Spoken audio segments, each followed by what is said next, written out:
hang on just a second. I'm going to switch to headphones.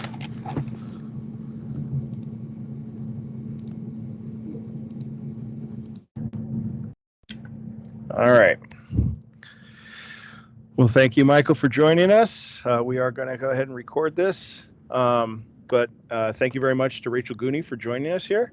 What we're going to do today is talk about Rachel's time here this summer as an intern at Steampunk.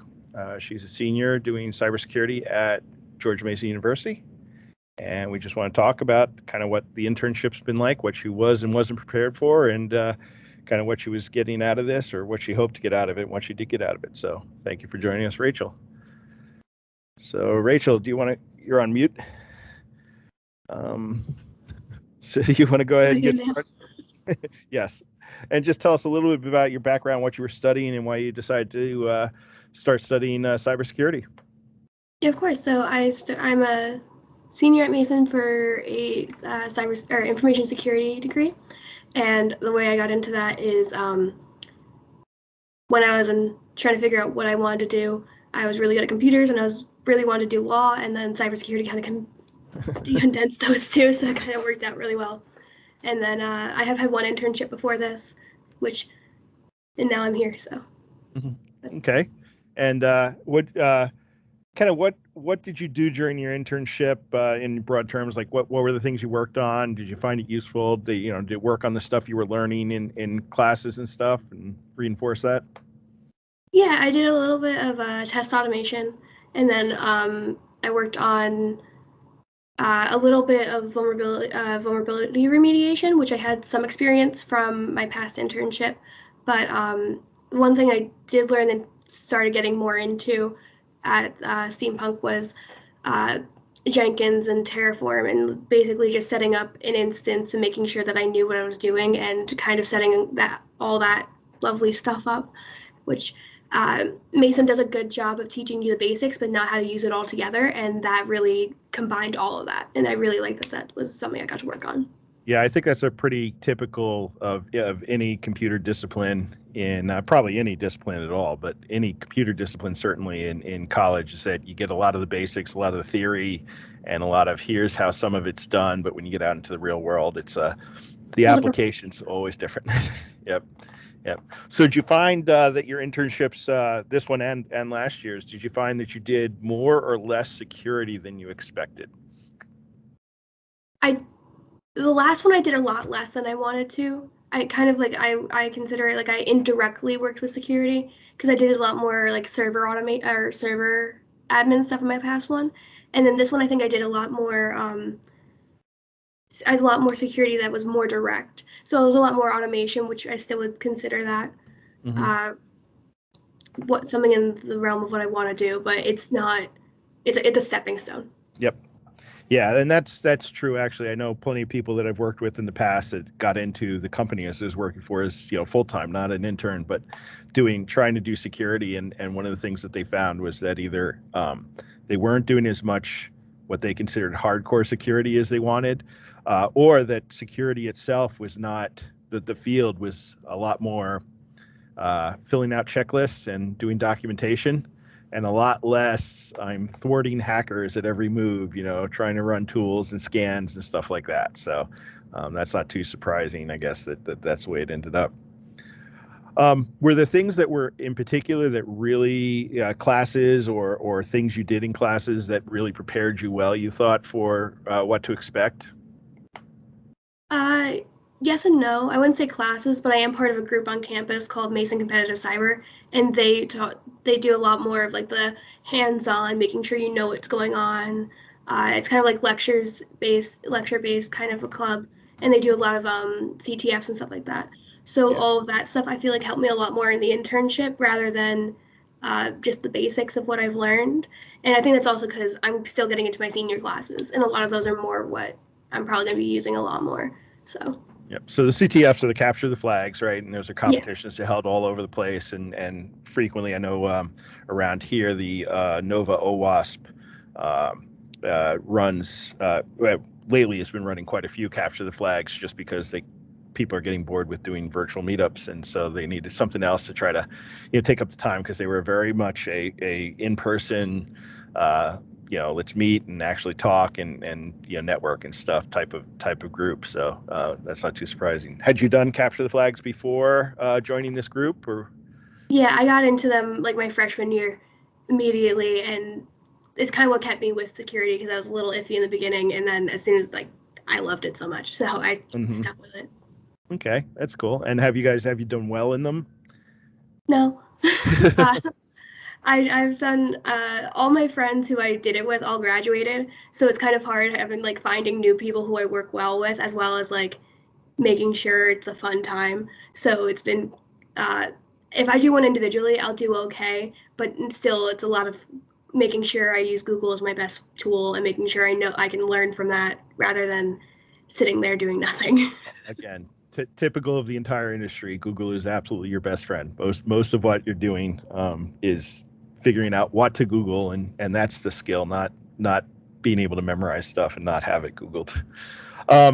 So the capture the flags you've been doing, have they been mostly offensive or defensive? Because I know they do come in two flavors, right? A lot of them are, can you see if you can break into the system, while others are, can you see if you can prevent this system from being broken into? It's a lot of the same skills. I think the ones that I have done are offensive. I don't know for sure. It's a lot of mix up when it comes to it for the ones I've done, at least. It's a huge amount of overlap, right? Because in order to prevent people from breaking in, normally what you're trying to do is see, can we break into that spot, right? So, okay. All right. So having gone through the internships, you said your last one you did less security than you wanted. This one you did more of what you were expecting.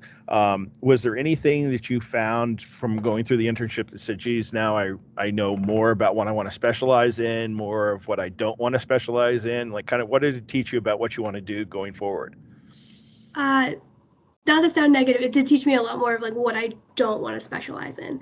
There was a lot of especially with my past internship, like I said, it was a lot more server admin stuff, and that was stuff that I really appreciated, but it was more clicking buttons and not the techier side of what I want to do. And especially with Steampunk, I feel like I've done a lot more.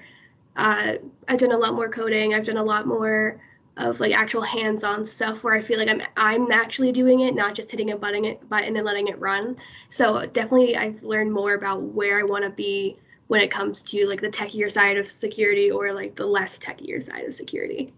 Okay. Were there stuff that you wish you had known coming in before getting started with this? Probably. So for my first internship, I didn't really know what I was getting into. I actually started out with a database internship and then went to a server admin one.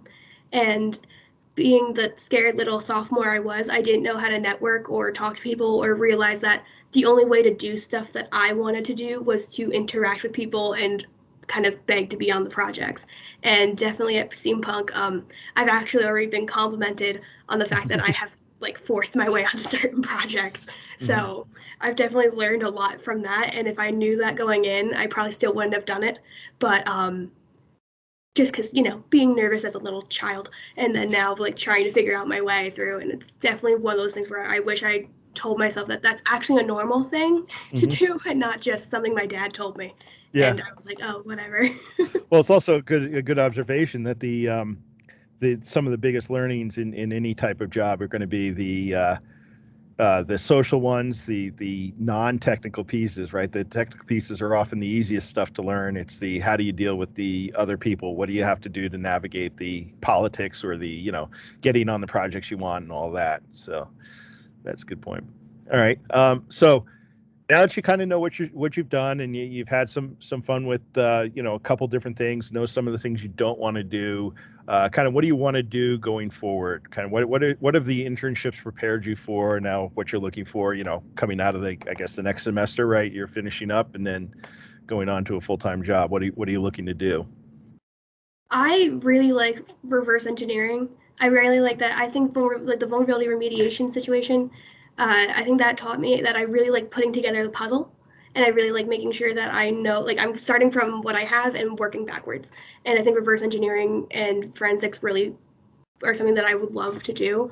I've started taking a lot more, all my senior electives are kind of surrounding that, but and I'm trying to figure out different ways online to go to workshops and stuff. But I also know that that's not really what I'm doing right now. And like I said, I really do love setting up the instances. So all I know is I really want to go into the techier side, and somehow I can find out where the puzzle is and then go to the puzzle.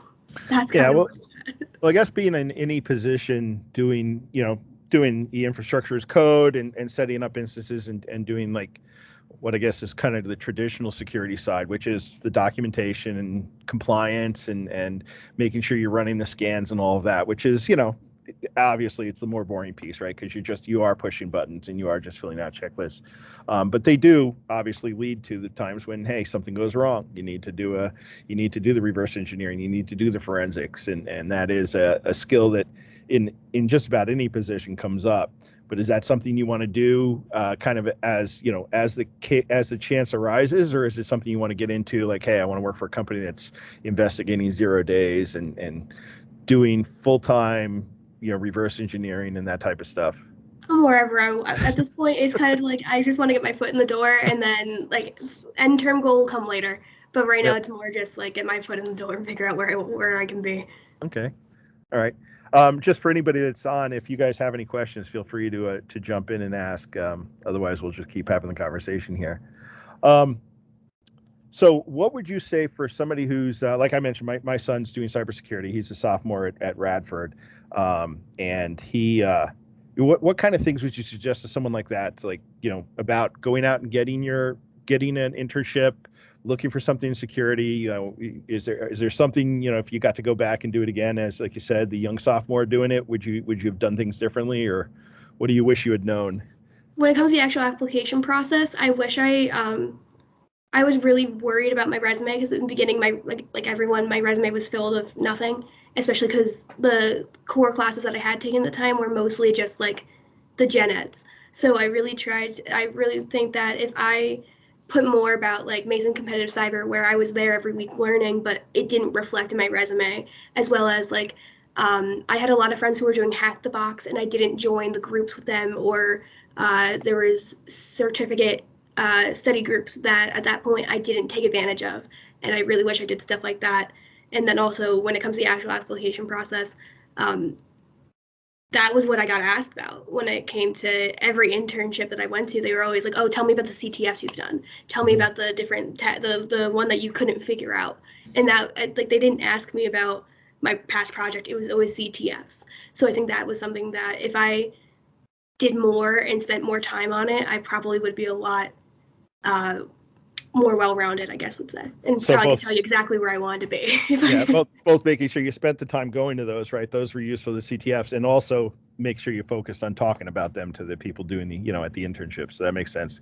I do a lot of interviews, and interviewing a senior position for a senior position is really easy because, you can talk about the tools they've used, the problems they've had, experiences they've had. But, for someone coming out of school, they haven't had much experience because they're in school, right? Their experience is limited to whatever the classes have taught them, and there's just not a whole lot to go through. So I can see why you'd focus on like, what are your passions? What are the things that drive you, the things that really interest you, to hope that you're excited, because someone who's willing to learn and is excited about learning or excited about the field is far more likely to succeed than someone who happens to have touched every tool that you mentioned, but has limited experience with them in the real world. Okay. So what's the plan after this? So you enjoyed your time at Steampunk, I take it, right? Oh, I think I have annoyed everyone I've ever known with how much I love Steampunk.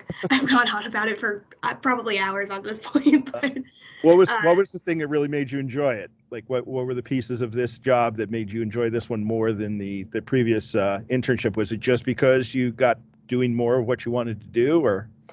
It was a mixture of having people or having things that I enjoyed doing and actually being a lot more interested in my projects, as well as I'm a very social kind of person, and coming to a place where everyone seemed really happy to come to work rather than just coming to work because they had to, was a game changer. So it definitely it's just a weird shift of just having that and being happy at work for the people as well as the actual projects. I think it makes the projects more enjoyable when you're working with people who are happy. So. Mm-hmm. How did this whole COVID lockdown change the way you were doing internships and everything? You said you did one after your sophomore year, so now you've done one. COVID helped me out. Probably, I would say the reason my resume looks as great now is because of COVID. Actually, the internship I had before this was headquarters in New Jersey, and I wasn't able to do a co-op with them during the semester, and then because of COVID, I was able to do that. So I was able to have that part-time gig and do that, and then that helped me get Steampunk, and now I'm currently staying with Steampunk till May. So I am grateful for COVID in a kind of weird kind of way, because I wouldn't have been where I'm at now if it wasn't for that. Sure, a lot of especially in this industry, again, a lot of people are introverts anyway, so the limited interaction with people, the social interaction on demand, is a little bit easier than the forced social interaction. But also, like you said, being able to do work with somebody, a company up in New Jersey was something would have been really tough from down here in the DC area if you didn't have everybody getting used to working remote and all of that. Yep. Yeah, it's great. Not great, but great. So you also said the other thing that you really learned was that the social interactions, or how important those are, and the making sure you explain what you want and push people to give you the projects you want to be on and all of that.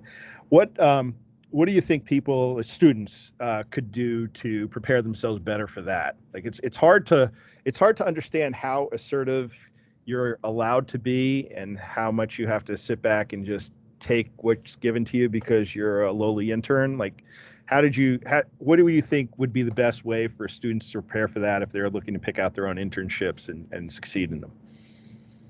Definitely. I've learned that, especially if you ask people, especially during internships, everyone there, it's kind of well known that you're not going to say where you're kind of in. So if you ask people hey, I'm really interested in XYZ, they can usually point you to the people who are there. I know when I was in the database internship, I was actually introduced to someone who was a head of the security department. And because I didn't know it was okay to socialize with them, I didn't go and say, hey, my name's Rachel and I'd love to have lunch with you, which would be perfectly fine if I knew that now. If it happened now, I'd do that all over again. But I think it's also the fact of not being scared to ask hey, I'm actually interested in something else. I think it's a kind of weird, the environment of some places where it seems like you're not allowed to ask about what you're actually interested in, especially as the lowly little on the totem pole intern.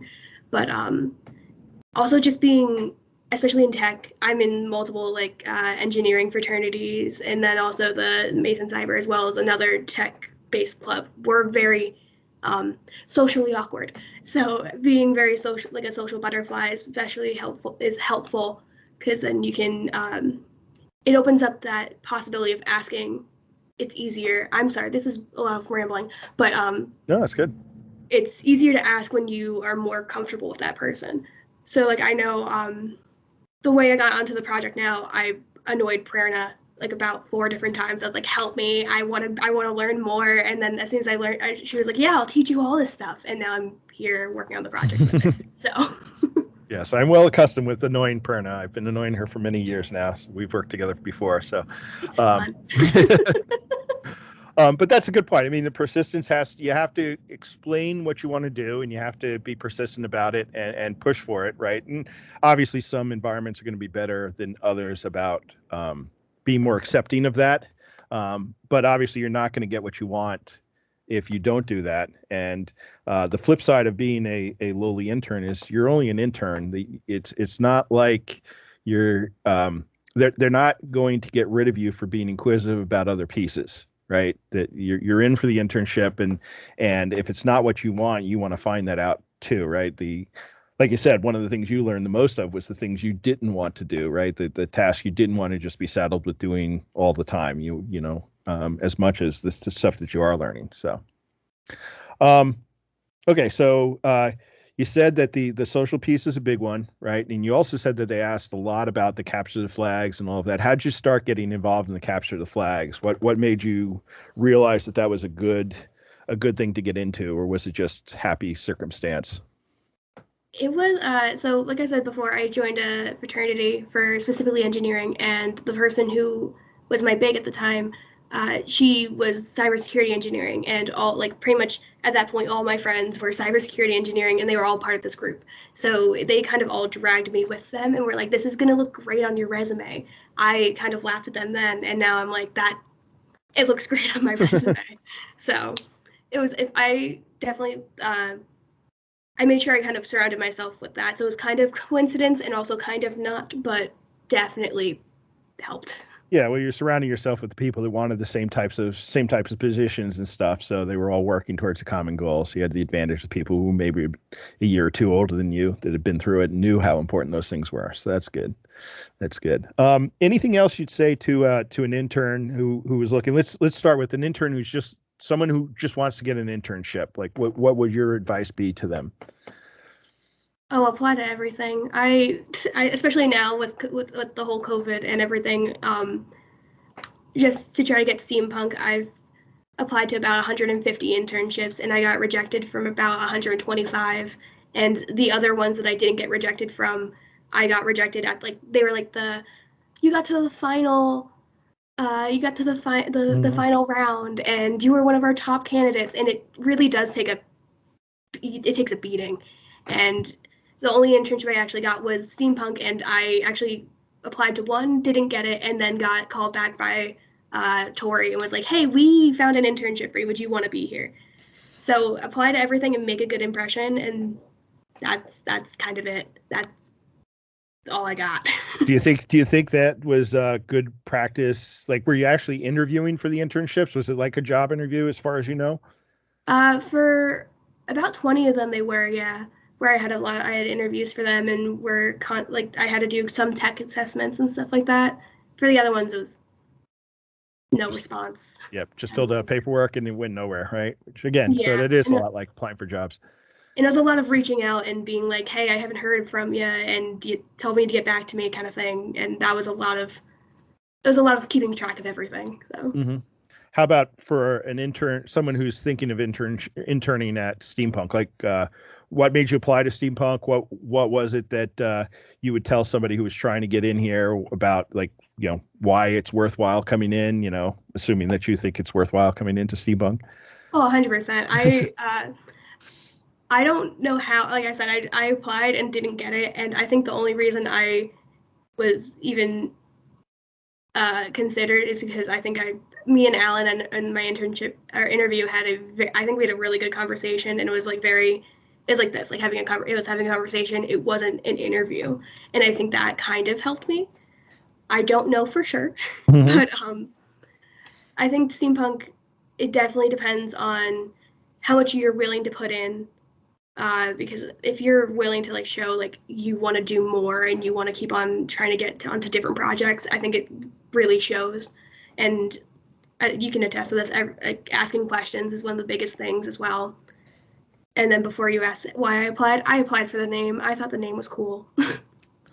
So it's funny you mentioned that, because literally the old name for Steampunk was SC Solutions. It was a completely uninspired sounding government contracting firm, and one of the reasons when they decided they were going to change kind of their culture, one of the things they felt was important was picking a name that sounded cooler, that sounded different, that set them apart from just the normal butts and seats type government contracting, where it was just, everyone's just a cog, and and you're just looking for butts and seats to fill contracts. So it's nice to hear that actually that actually worked, right?